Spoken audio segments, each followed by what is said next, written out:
Stateless settlers who will learn. By the millions who return. Labour Party, shame on you. Labour Party, shame on you. Your hands are bloody too. I also want you to imagine your grandmother is wounded because of shelling and she cannot walk. Of shelling and she cannot walk. There are no cars, no ambulances, no paramedics. There is no one. The healthcare system collapsed months ago. We are here in front of Downing Street. We have a Prime Minister, Keir Starmer. What's your message? So, for Keir Starmer, who is supposed to also be a humanitarian, specialising in humanitarian law, that alone tells me that we've now got a hypocrite in power. Yet another crooked politician. My message is quite frankly this: how can you sleep at night coming onto our screens just after the massacres and the constant decimation of the healthcare systems till this day, and say that it was justified that 2.2 million people had water, food and fuel cut off? 2.2 million people.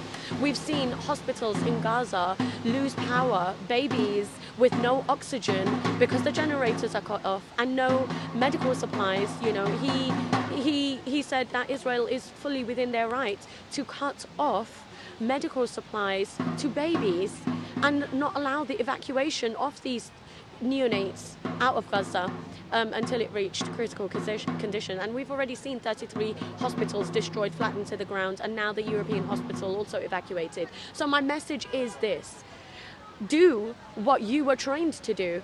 Be a humanitarian lawyer. Fight and advocate for human rights. Don't be the perpetrator and facilitate the destruction of humanity. Health worker still protest front of Downing Street. Today I think we're here again because it's on the first Friday of every month, because it's an ongoing genocide. It hasn't stopped. It's been 8 months, relentless. More healthcare workers are dying, starving, especially in northern Gaza, every single day. And they're getting tired. And like Miriam Francois said, as they get tired, we need to get louder, we need to get bigger. We're not going to stop. Downing Street have just elected a new government, and we're here to say to this government that it doesn't stop just because the Conservatives are out.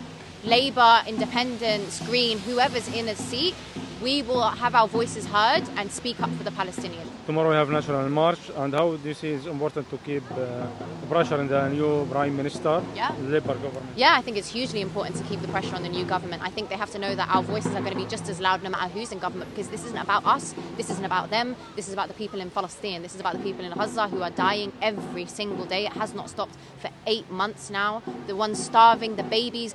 I saw a statistic today that said there are the most children amputees in history ever in Gaza. And this is happening during our generation, our time. Like, this is on us as people to speak up. I'm here today because we've obviously just had the results of an election here in the UK where Labour has won. Not a huge win for Labour, actually. It was a low turnout, 60%, which is the kind of lowest since 2001. And they only got 38% of the vote, which is essentially 1 in 5 people. So we are here to remind the incoming Labour government that they do not have a free hand here, but that in fact they are required to represent the will of the majority of Britons today, who have not only want a ceasefire now, but want to see a free and independent Palestinian state. How do you think the new Prime Minister or the new government will deal with the pro-Palestinian here in Britain?